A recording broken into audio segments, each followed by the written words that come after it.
Started.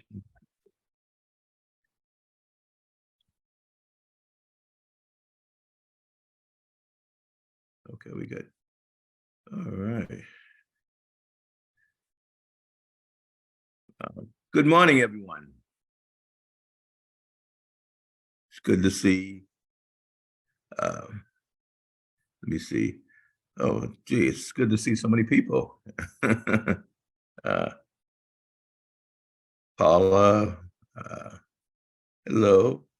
I see Ken Reeves. Okay. Brother Harris Gibson, Ted Hammond. Okay. Uh, uh, Levette. All right. We're going to wait just a minute or two and then we'll get started. Kate, it's good to see you. All right. Everyone. All right. Chris, I see Beverly Lloyd there. So it's interesting. And okay. I guess I should get started here.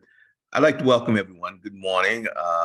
Again, this is December meeting of the Slave Legacy History Coalition, and we are very pleased today to certainly have a very distinguished speaker who I will introduce in a short while, but Dr. Alexandria Russell. And I will introduce Dr. Russell shortly. But I'd like to say good morning to everyone. And I know it's a busy time of the year, so it's good to see everyone here with us. I do have a couple of updates which I wanted to share with you. The first deals with the petition which we've circulated in support of the name change, renaming the Darby Vassal, the Vassal School to the Darby Vassal School. And we experienced some technical difficulty on it now. At last count, we had approximately 60 individuals. Egypt is away this week on business, so she'll be back tomorrow and she'll straighten everything out. But we had a problem with some people informing us they couldn't sign the petition. So we'll make the correction. However, we did want to end this effort by December 22nd. So we can, a little noise in the back there, so we can submit the document. And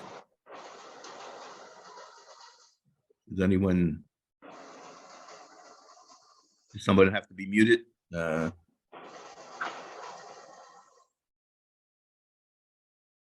Okay. All right.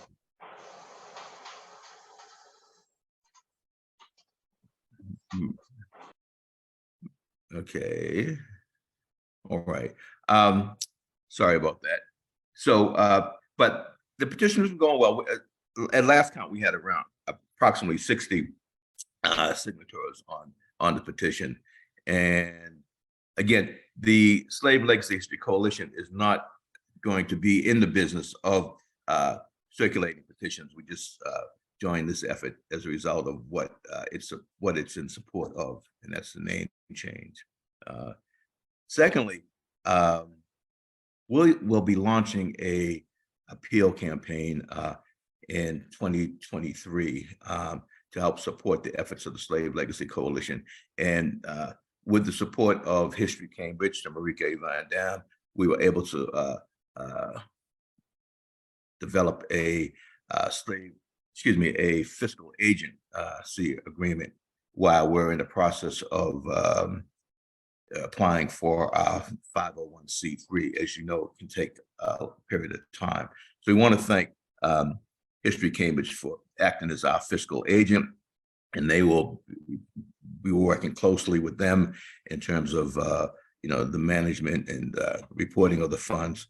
But as you know, the Slave Legacy History Coalition, when it started, it's small, but it's been with the help of so many people within the coalition. The main people I've been depending on, though, is my daughter, who does a lot of the IT work and other things, but we do want to expand what we're doing. We want to develop a speakers bureau, Darby Vassal Speakers Bureau, which can bring in more of a national focus, more on a national forum. But in addition, the speakers that who do present, it'd be nice if we could present them with a stipend, small stipend, and then also just IT development. As I said, primary IT person is my daughter, and working a full-time job, and as some of you know, with 2 kids, it's it can be a problem. So we would like to hire someone to help us, develop the website and do that. But this morning, so you will be hearing more about the appeal, and that'll be coming out around the first of the year. But today we're very honored to have with us as our guest, our presenter, Dr. Alexander Russell. And Dr. Alexander Russell is a research fellow for digital humanities at Harvard Radcliffe Institute for Harvard and the Legacy of Slavery. She earned her PhD in history from the University of South Carolina and a bachelor's degree in political science and secondary education from the College of Charleston. She has previously worked on Capitol Hill for Congressman James Claiborne, congressman from South Carolina. She's also worked as a middle school educator in South Carolina and as a public history petitioner for the National Park Service. Her first forthcoming book with the University of Illinois Press, Sight, Seen, and Unseen, Mapping African-American Women's Public History, is a national study that examines the evolution of African-American women's public commemorations in the United States from the late 19th century to the present. She has received the W.E.B. Du Bois Center's postdoctoral fellowship at the University of Massachusetts in Amherst to support her research, and is currently a Charles Warren Center American Democracy for Fellow at Harvard University. Her work in the digital humanities has yielded several flourishing projects, including the history and the legacy of slave tour experience and a legacy of leadership, early African-American alumni of Harvard and Radcliffe. We are very pleased this morning to have with us Dr. Russell, and I'm going to turn the meeting over to her so she can present for us. Good morning. Thank you so much. Good morning. Good morning, everyone. I am really excited to be here. I'm really honored to be asked to speak to this group. Let me share my screen really quickly. Okay, is everybody able to see that? Mm-hmm. We are. Let me just do a little bit of adjusting on my end. Okay, so yes, thank you, Dennis. Thank you, Egypt, for inviting me. They are great collaborative partners that I have to work with. And it's really great to be among so many other great, fantastic presenters. My colleague who also presented, Christine Hutchison-Jones, is unable to be here this morning because of a different conflict, but she sends her greetings.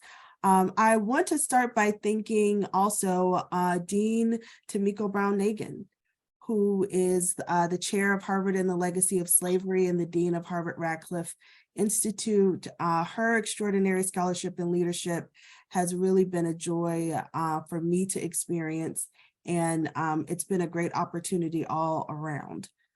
So I want to start by talking about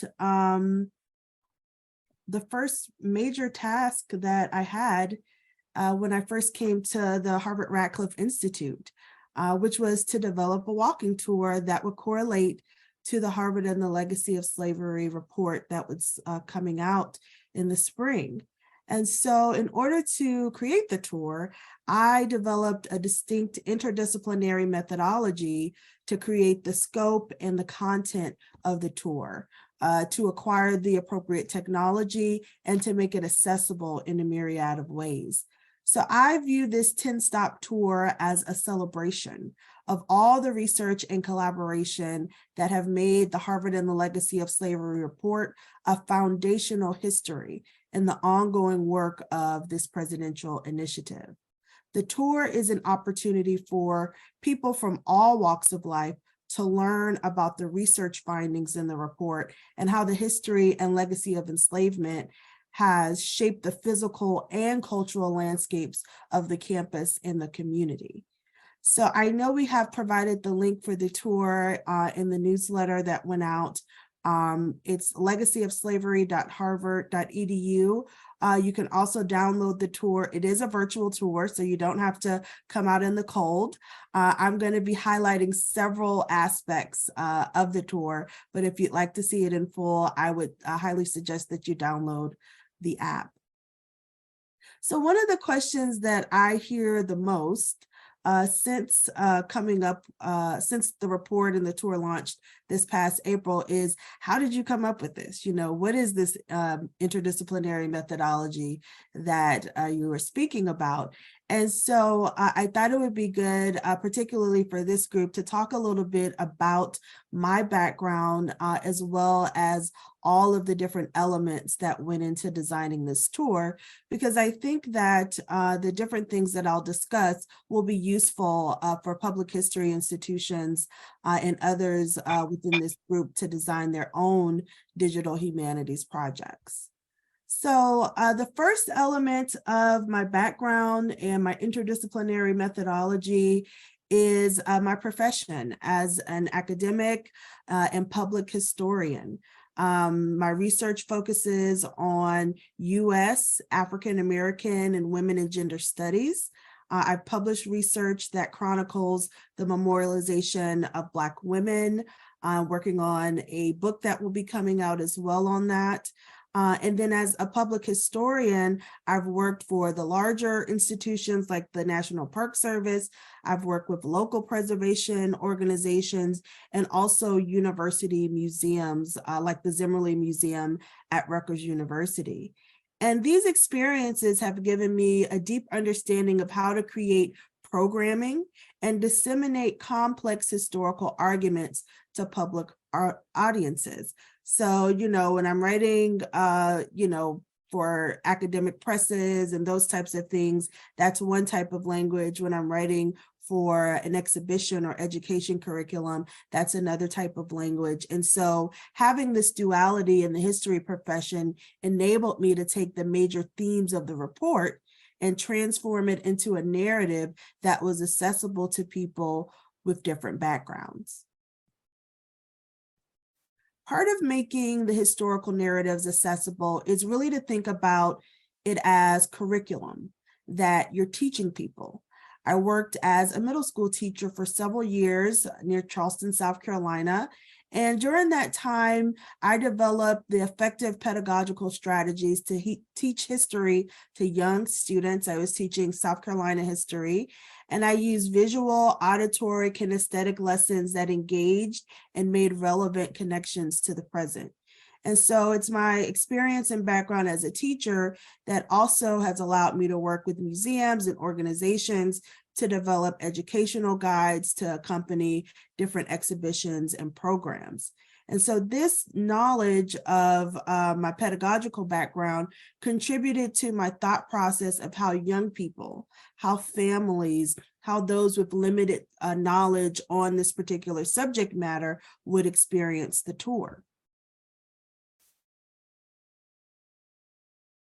And so another part of this background is working as a postdoctoral fellow in university slavery initiatives.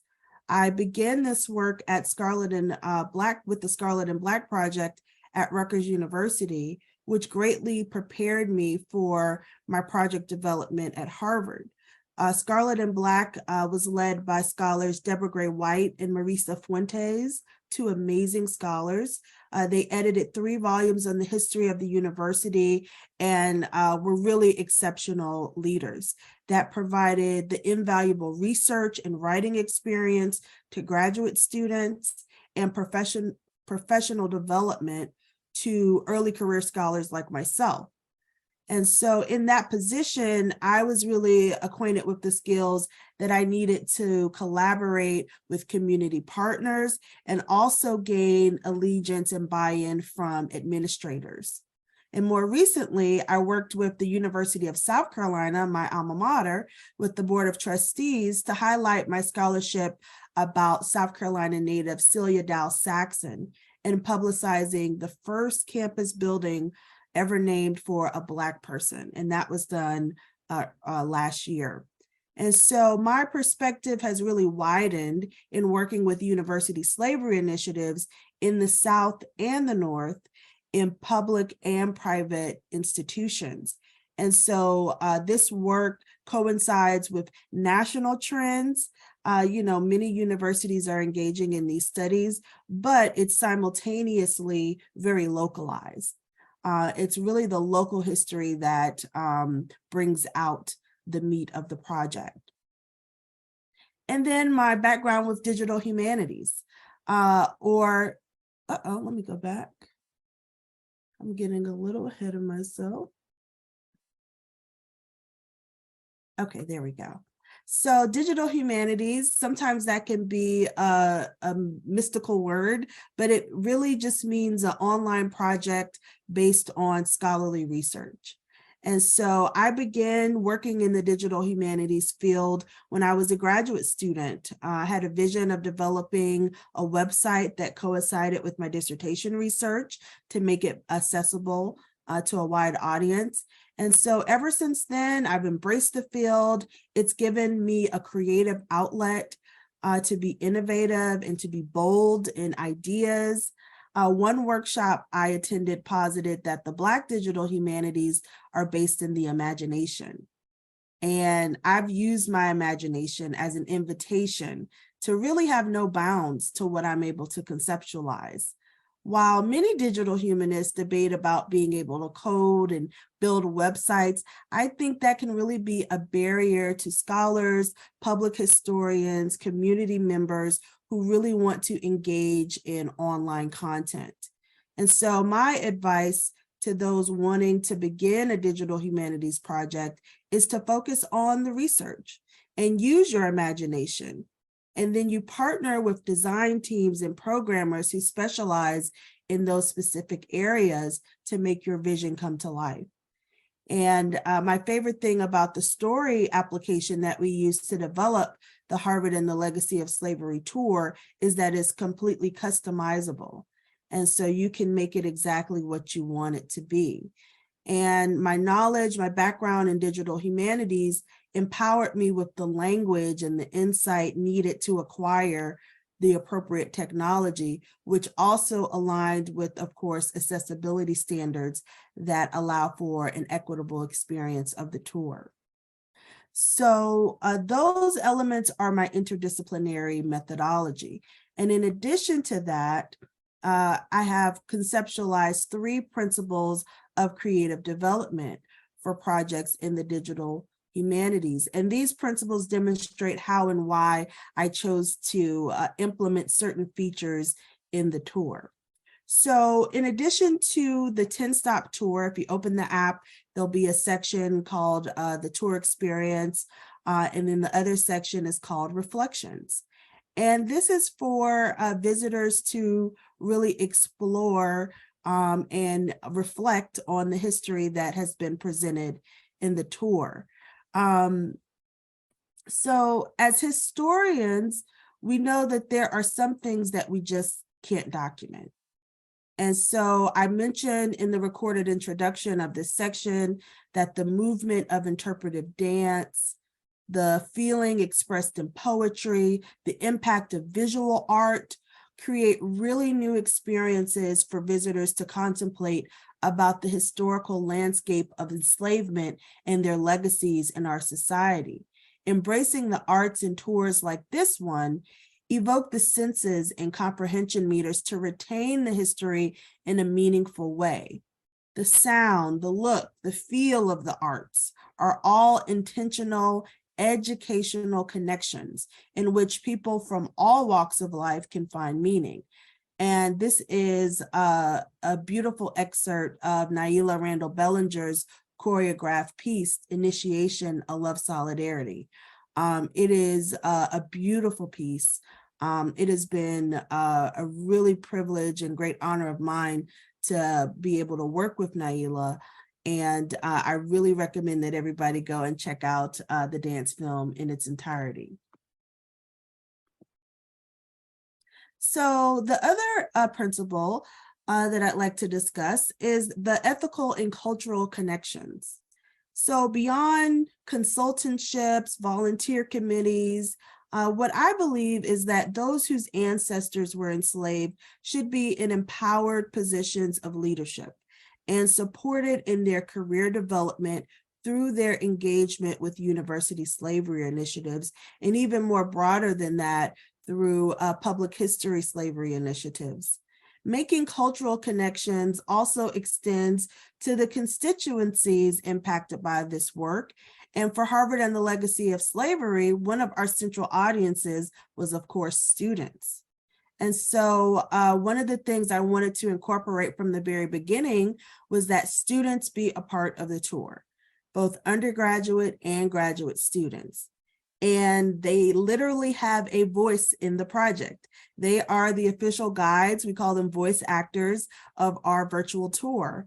And I also use this opportunity to give each student a platform to share their own personal insights about how they felt about the landscape of enslavement. You know, they interact with these spaces on a daily basis, much more than many faculty and staff. And so it was really important to get their perspective.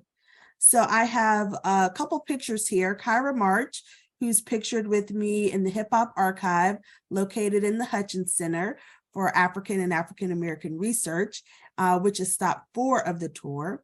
In her reflection, she stated that, quote, "The Hutchins Center is an integral part of Black thought, community, and intellectual expansion on Harvard's campus that continues to tell the story of enslaved people, their histories, and the afterlives of slavery through research and art." Robert, who is Robert Clinton, who's now in his 2nd year at Harvard Law School, is pictured with me in front of Memorial Hall, which houses a portrait and sculptural bust of early Harvard graduates, Richard Greener and W.E.B. Du Bois, respectively. Du Bois once wrote that he felt in Harvard, but not of it. And when asked how he felt more than a century later, Robert told us that, quote, "I feel like I am of Harvard.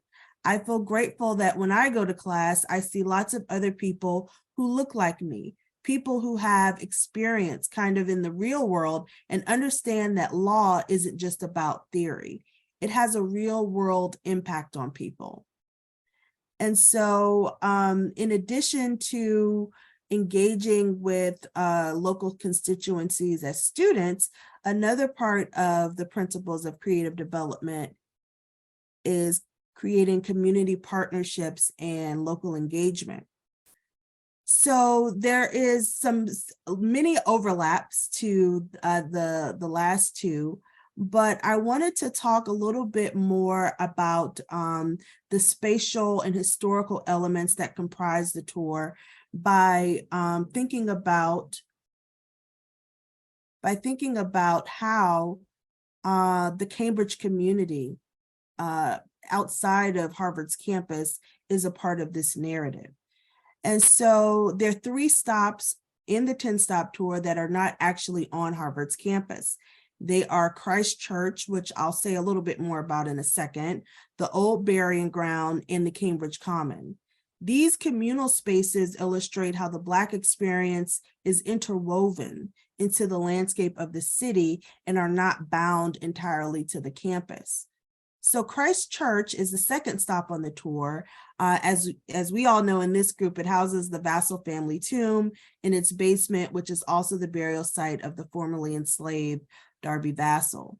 Though Darby was born enslaved in Cambridge, he obtained his freedom under the Supreme Judicial Court of Massachusetts ruling that found slavery unlawful. And we know that he became a noted activist in Cambridge and Boston Black communities, and helping to found a mutual aid organization for free Black people called the African Society. By including Darby's final resting place on the tour, visitors are exposed to a rich Black history not typically associated with the historic Christ Church, which brings this information to a vast public audience and helps those familiar with Christ Church in Harvard Square reconceptualize the space. Its inclusion also illustrates how the Vassal family, who had extensive ties to Harvard, used their wealth and influence to sustain and grow the church, as well as impact the experiences of Black, enslaved, and free people in the area. The Christ Church leadership embraced our partnership and continued to work with us, the Slave Legacy History Coalition, other Harvard affiliates, and other local public history groups to reckon with the landscape of enslavement that's tied to this religious space. So I really want to end by giving you or sharing the words of Noah Gold, who is pictured at the last stop on the tour, Cambridge Common. And when asked about how he felt about his experience with the site, he reflected, quote, "So for just about 3 years, I walked past the Prince Hall Memorial in Cambridge Common on my way to and from events in the Radcliffe Quad. Not once did I ever stop to actually look at it because I always had somewhere to be or something to do.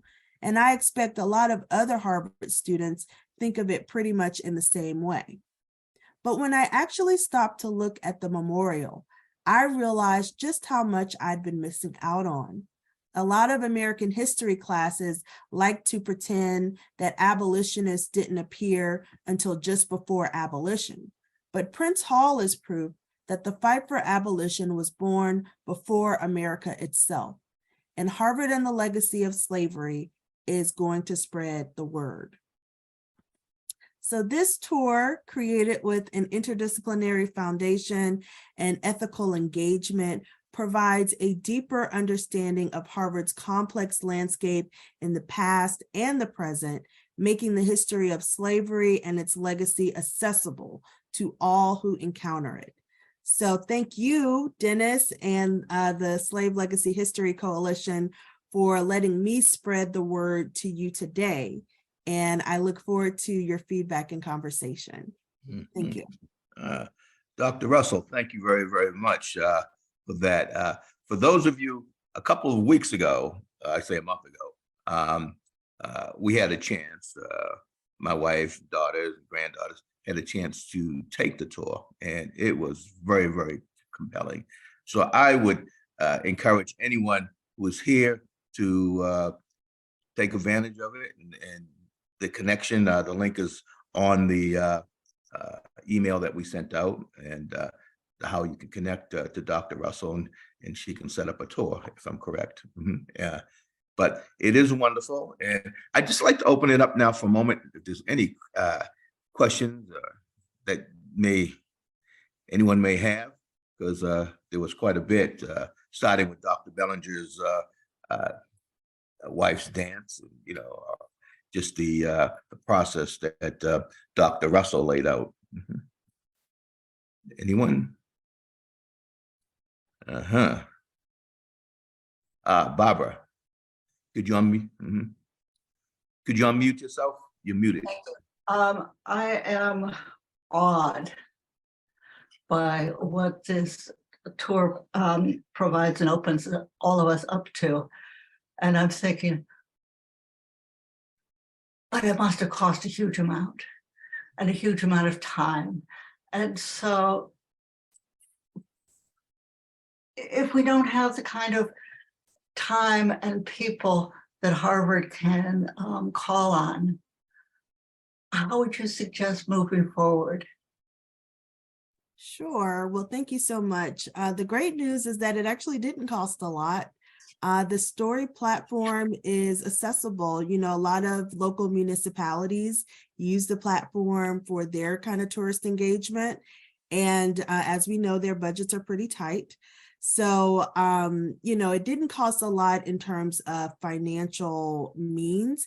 And one of the things that I think these principles and the interdisciplinary methodology do is make the process accessible. These are the elements that need to go into creating this type of tour, specifically talking about a landscape of enslavement.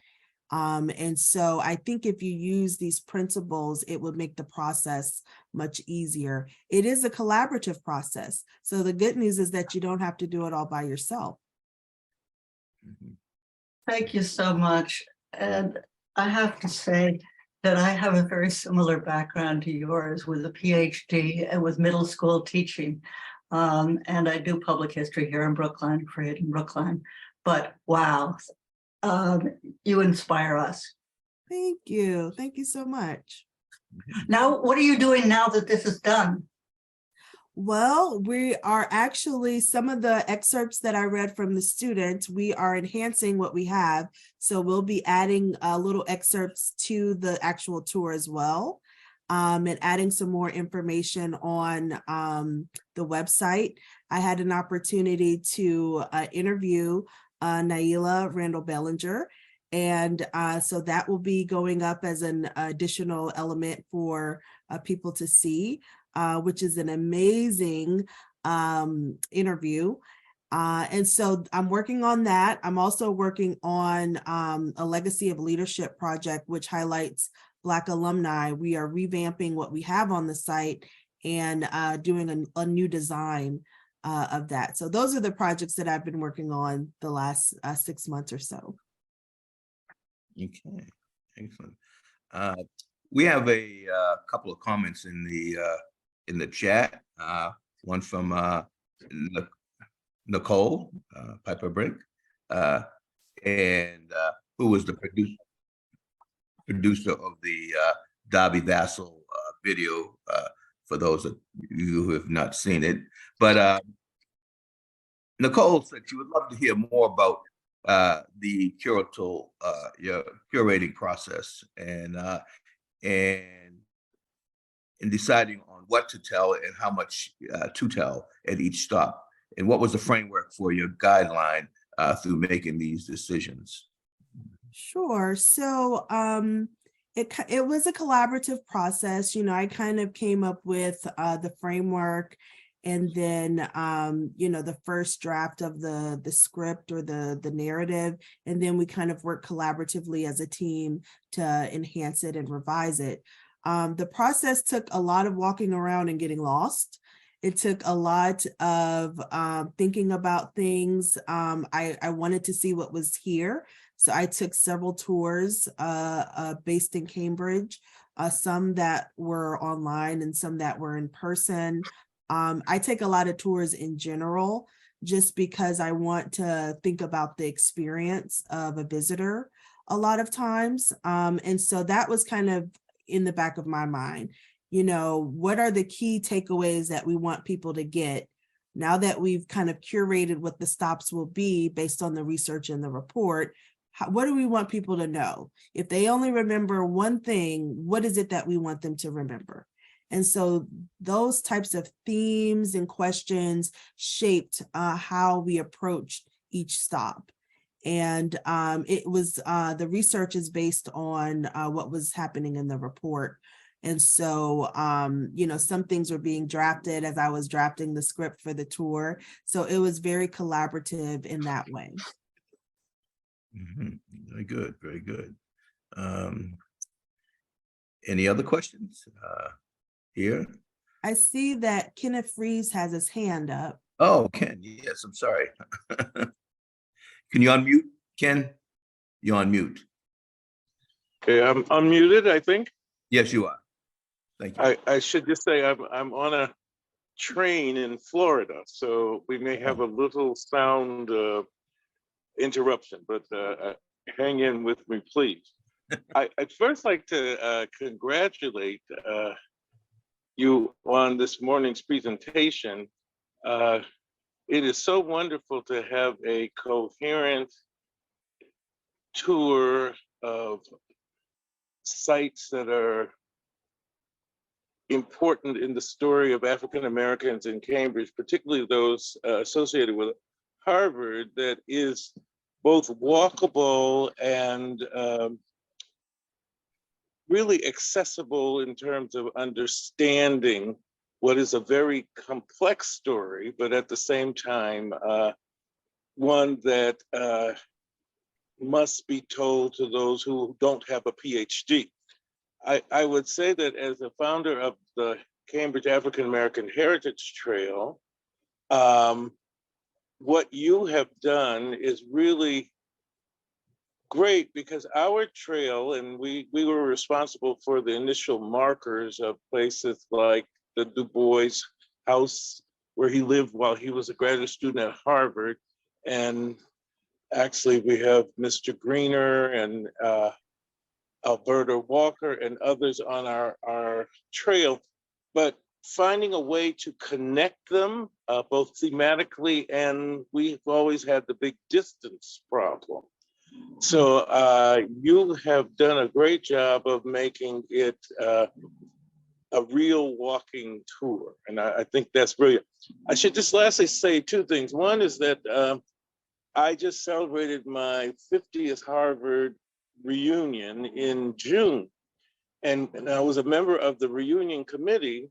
And the thing I wanted so much to offer to our classmates was the possibility of doing a tour just like the one that you have set forth for particularly the African-American classmates in the class of 72. And the report had come out in, I think, March. And there was some discussion about they may be organizing a tour, but I was not able to locate where that tour organization was. And then I decided to take it on myself, but I took on really too many other jobs for the class. So this is when I had to suspend, but I'm hoping to send this to our class so they'll be able to get the tour, if not in June, in December. So thank you very, very much for that. I think I have one other thing, but it went out of my mind. So if it comes back, I'll bring it up. And thank all of you. What a wonderful thing, a Christmas gift, I'll call it, to know that the history of Blacks in Cambridge will be amplified. Here's the thing I was forgetting. In January, on the Martin Luther King holiday, there is a group in Cambridge called Many Helping Hands that has been teaching the city how to celebrate the Martin Luther King holiday. And this year, Ladies and gentlemen, for those of you just joining us, welcome aboard the Silver Meteor, Amtrak Train 97. Sorry. Our next scheduled station stop will be DeLand, Florida, approximately 45 minutes from now. DeLand, Florida will be our next scheduled station stop. If DeLand is your destination, please use this time to gather up any of your personal items. Be sure to So check the sorry, luggage so rack sorry. over your seat, in the seat back in front of you, and underneath your seat for any belongings. Sorry. Would you ask if you put trash in that seat back in front of you, that you please remove that? We will be taking on many additional passengers today. Thank you. Thank you. Thank you. Last thing, on Martin Luther King holiday, thank you for your patience. They will be doing a tour of the Cambridge Black neighborhood called the Coast. And Lori Landers and others associated with her are just now putting together what the tour will be. And I have a meeting with them on Thursday. I will be happy to relate to this morning's discussion and project to this upcoming tour in Cambridge. Yes, that sounds wonderful. And I'd love to know about that when it happens. Okay. Yes. Mayor Ken Reeves, thank you very much. You have to tell us where are you on your way to, if you don't mind, to a warmer climate. I hope. Okay. I'll enjoy. Well, thank you very much. And please, I will be in contact with you. Well, let's stay in contact so we can put that out on our email news blast about the upcoming Okay. tour on Dr. King's birthday. Chat here from comment from Paula Paris from the Cambridge Black History Project. And her question is to you, Dr. Russell, were any high school and middle school students involved? I would also be interested in your thoughts on curriculum development around the tour for the age groups. Yes, so they were not involved in the tour. We had discussed, ways we might create like a curriculum guide or something for teachers. There are a lot of other things that came up, but that was part of our thought process and part of the accessibility aspect of it. Would a teacher be able to kind of take their students virtually through this tour? Would the information be accessible in that way? So that was a part of our thought process. I always think, having been a teacher, that you have to test lesson plans, because you will get surprised in the classroom after thinking you created something magnificent and it does not go that way. So that would require some additional collaboration with local teachers, aligning to standards and what they already have. But I am hoping that at some point that the project does engage with students. I can say that the Scarlet and Black Project at Rutgers is developing a textbook for K through 12, I think secondary students really. And so I think a lot that may be the next step for many of these university slavery initiatives, is to create some type of curriculum for young people and teachers to use. And I saw that Robert Bellinger, Dr. Bellinger, has his hand up. So I want to get his question. As a public historian, I just wanted to say that that was an excellent presentation. And the work you're doing is wonderful. And I think that the idea of how do we interpret history and connecting history and the arts is something that is extremely, extremely important. And finding new ways to have entryways into the story, particularly the story of African Americans, but to have many different ways to enter it, with film, with story, with dance, with monuments, with memorials. This is pretty much a lot of the work that I do as well. And I'm looking forward to talking with you more about it. And I was also on that original committee for the Cambridge Black Heritage Trail with Ken Reeves. And we did work based on Reverend Brown's initial research and built from there. But that was like an amazing challenge, as he said, to figure out how to connect these sites that were actually not just walking distance. And so it was really a car tour, but it was great to have the plaques up, and I always smiled when I see them. So thank you very much. Absolutely. And I think that's really important, having different entryways into history. I think sometimes there can be a misconception, if you're interested in African American history, you have to be a historian. No, whatever your talent, your gift that you can bring is critically important. Dance is so important, and that's one of the lessons that Naila taught me, is that dance can teach people history. It taught me so many things. And I was just in Los Angeles at the Association of Black Women Historians conference, and we danced in our closing session. And it really was a beautiful moment. But our scholarship extends beyond the page, and it even extends beyond the website. We do need to really embrace the arts in order to give other people different entryways, like you said, into our history. Absolutely. Very good comment. It's kind of a segue. Lamerchi, I see. Yes, first of all, I am so happy to be back on and see some portion of what this wonderful work that you all are doing is, and this opportunity to come together with the critical thinking and think tank of what we're doing with this legacy of slavery here. And thank you, Alexandria, for your wonderful presentation. I'm hoping it was recorded so I could get more of what you said and have presented in your fabulous work.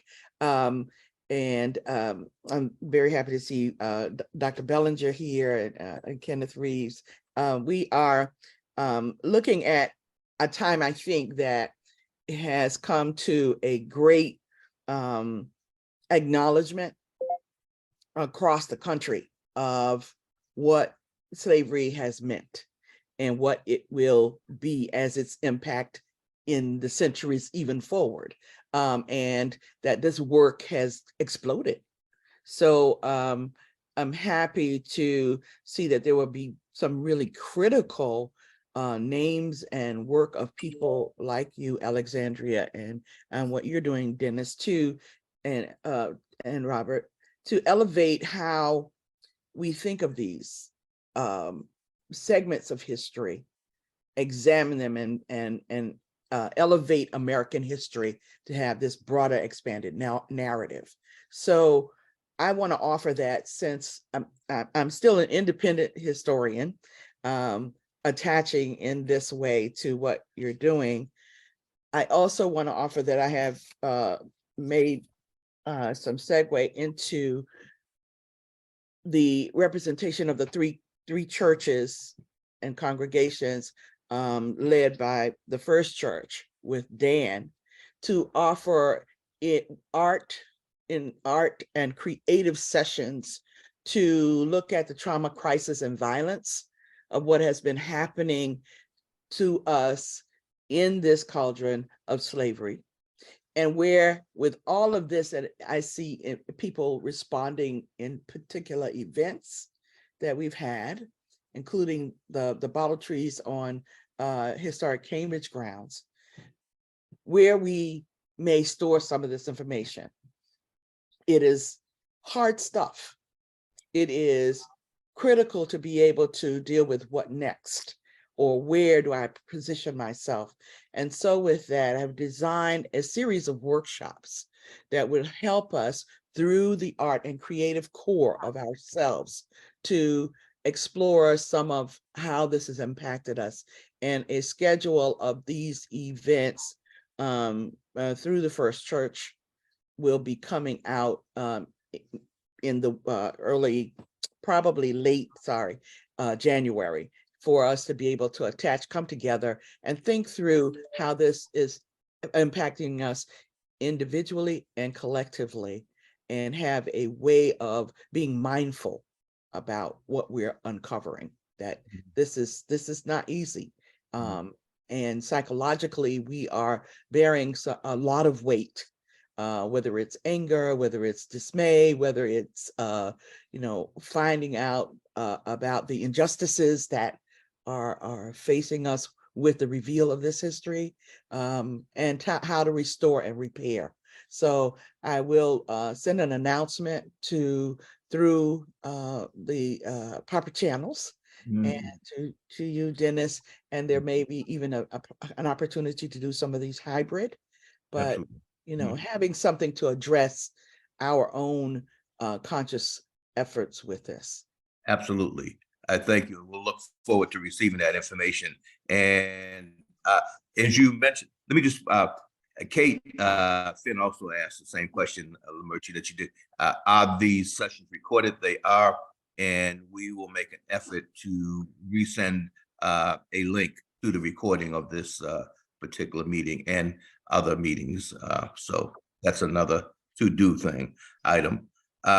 Nicole had a second part of her question, which I'm not quite sure was answered, but I don't think I mentioned it. And it said, all right, brought it to your attention, Dr. Russell. Was from a design development perspective, have you received feedback about the app a website regarding the way it functions or its accessibility? And are there any changes or adjustments you have made since its initial release? Yes, before I answer that, I do want to make a comment on Lamerchi's comment, because one of the things that she didn't say is that she herself is an amazing artist. And I think that the arts, her textile art in particular, is, I mean, one of her pieces brought me to tears, and she could tell you that story. But for me, the arts are the way that I process our history. Painful or traumatic instances in the past, for me, are best dealt with through the movement of dance, expressing my thoughts through poetry, beautiful art pieces that kind of depict our experiences. The arts for me are the best outlet for what this history may bring up. And it allows people to really not only express themselves as artists, but it allows for viewers to kind of embrace that art, embody that experience through a particular art form. And so I think that's really important and a key piece to reckoning with difficult histories. In terms of the tour updates, yes, we're making several updates to the tour. We have received some feedback. One of the things that we received feedback from our accessibility office, I'm forgetting the larger acronym, but it's the Diversity and Inclusion Office on campus, is that the walking tour was actually ableist language. And so, everyone is not going to be able to walk the tour for whatever reason. And so we've enhanced our language and our approach to it, really emphasizing to people that it's not something that has to be taken in person. You can really do it virtually, and however you experience it, it will be beneficial. And so now we're calling it the tour experience, to be more, open and, correct with the language that we're presenting to this large public audience. We are adding the student reflections on the piece. And I did mention interview with Naila Randall Bellinger, and we will be adding that as well. So we're working to enhance it in different ways, maybe incorporating music here or there. And the hope is that down the line, at some point with the initiative or with another school, that the tour can expand to other specialized areas of the history. Oh, thank you. Thank you. I did see a couple other questions, a couple people with their hands up. right. Dr. Gibson? Yes, these golden nuggets that you've given me today is just really inspirational to see it. I don't know any other way to educate the people as to what has occurred in America other than issues like you have drawn up and so eloquently expressed. I do have a question about the area around Avon Hill. And that was kind of a tragic thing for me to read about many, many years ago. And I tried to drove through there once to see if I saw anything there, and maybe something I missed. I was wondering if that area would be included in any descriptions of the past history of Cambridge. I'm not sure about Avon Hill. Where exactly, is there another name for it or a familiar spot? Unfortunately, this was an area where they used to hang Black slaves who were thought to be Okay. out of control. It's just southwest of Porter Square. Okay. And it's called Avon. They actually, the name that I saw many years ago was Gallows Row. That's what they called it. Well, I can't speak to that specific space, but I can kind of speak a little more broadly one of the things that we talked about when curating the tour was how do we deal with difficult issues like that? A place that, you know, would be traumatic or difficult for people to recall the history, not wanting to erase it, but also not wanting to trigger people either. So how do we deal with those types of things? The question came up around the Peabody Museum and the zoology museum. How should we approach that and include it? I was horrified to know that there were remains of formerly enslaved or enslaved Africans and African Americans there, as well as the many indigenous remains that are there. And so how do we present that information to the public is a question. So we do acknowledge it. We're very sensitive in how we acknowledge it, though. We had talked about maybe having a tour that can take people through some of the more graphic and traumatic aspects. Some people call it like a ghost tour. I was recently at the American Anthropological Association meeting, and a group on my panel did a paper on hauntology. What is, you know, how do you engage, you know, with this ghost tour rhetoric in telling Black stories? Oftentimes, African-American history is excluded from that. If you were to go to Charleston, for example, and take a ghost tour, you're not really going to hear any African-American history on there. So I think there should be a particular setting for that, that prepares people for what they might encounter, versus a tour where you're thinking you're going to learn one thing and then are confronted with a really harsh and difficult truth of the past. So that would be my approach too. I don't know about including that specifically on any future things, but as you go to develop that material, that is the one thing that we talked about with these types of sensitive issues. So I hope that's a little bit helpful to you. Yes, thank you. Mhm. And I see that Paula put something in the chat. Is that a link to some history behind the It's- subject? Yeah. It's one link, and it's about the trial of Mark and Phyllis, and which I'm sure some people are aware of, but you can, that's one link. There are several, Okay. but Thank you. that's the first one I found. So just so that there's a context for what Dr. Gibson was referring to. Okay. Very good. I did see a note in the chat from a higher authority, namely Rika Van Dam, who actually manages our on-screen IT and recording, and she did say, acknowledge that we can provide these meeting sessions online. So we'll send them back out again to everyone, and we'll acknowledge what the information contained in the email is. So do we have any other comments? Well, I would like to take a moment here just to thank everyone. Certainly, Dr. Russell, thank you very much for, again, a very informative and very, just a very informative discussion on the tour and the work that you've done. So thank you, and keep up the good work, and thank you for all your support. Thank you very much. And to everyone that's here, I do see a couple of new faces that haven't been on a regular basis. I saw Levette Tucker from Roxbury, who's here. I haven't seen Levette in a while. Good to see you. And Dr. Melvin Downs, good to see you. And I saw Denise Simmons, Dr. Simmons, who was here.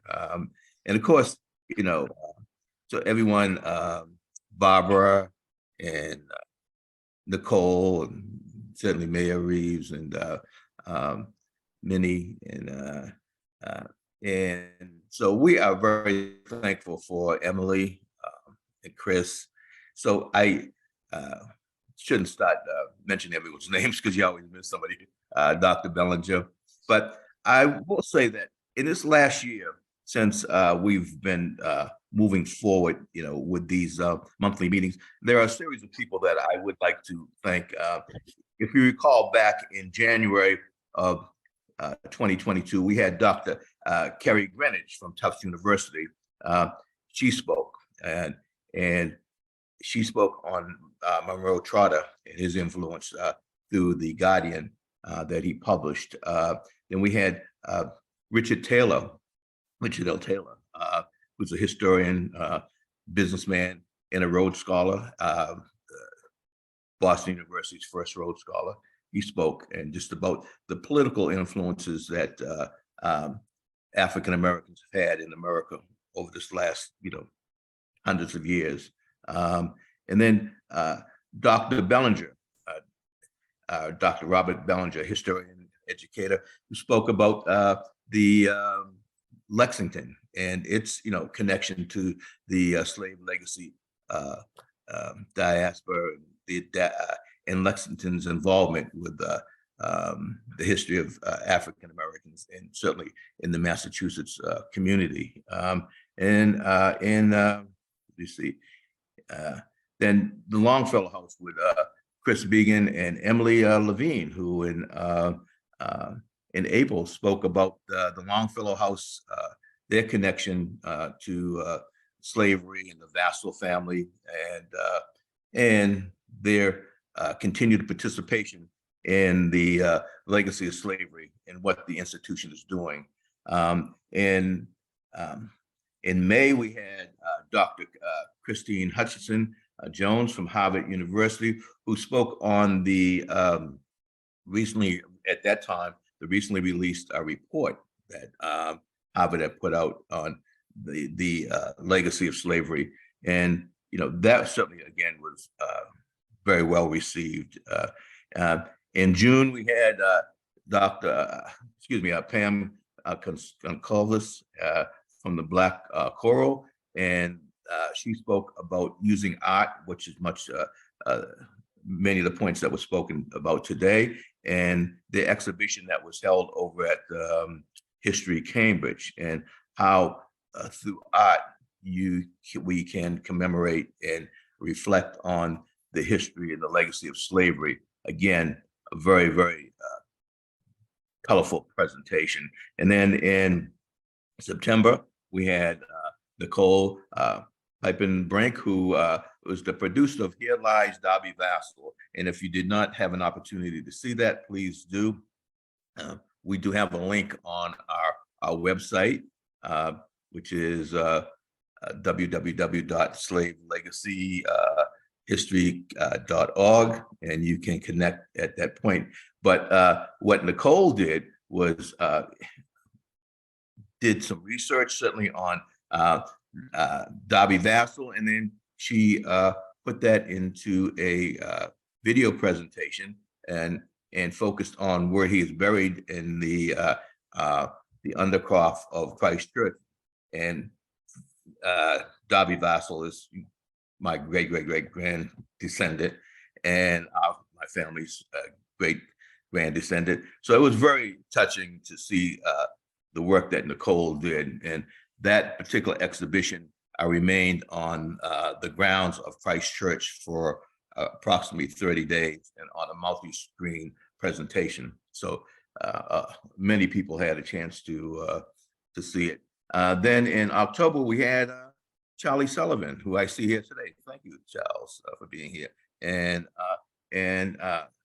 Charles Sullivan is from the Cambridge Historical Commission, and he spoke on a number of buildings, historical sites within the Cambridge community, which have a relationship to slave legacy.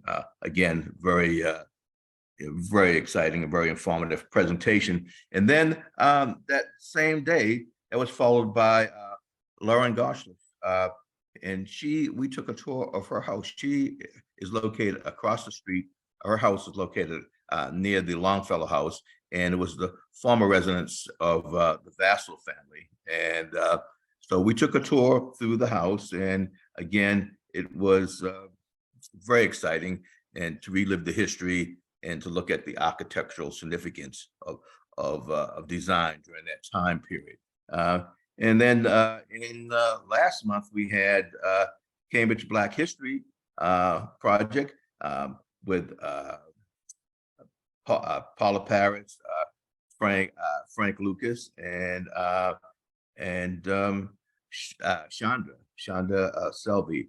And so they gave us a history of walking tour in Cambridge that relates to their project and what they've done to keep the a memory of Black history within Cambridge alive in the public arena. And then that was also followed by a presentation by the National Center of African American History with Barry Gaither and Sandy Baggy. We did promise that we were going to have some information on tickets. However, I never received it, so but it's a wonderful play, and please, we will revisit that again next year, hopefully,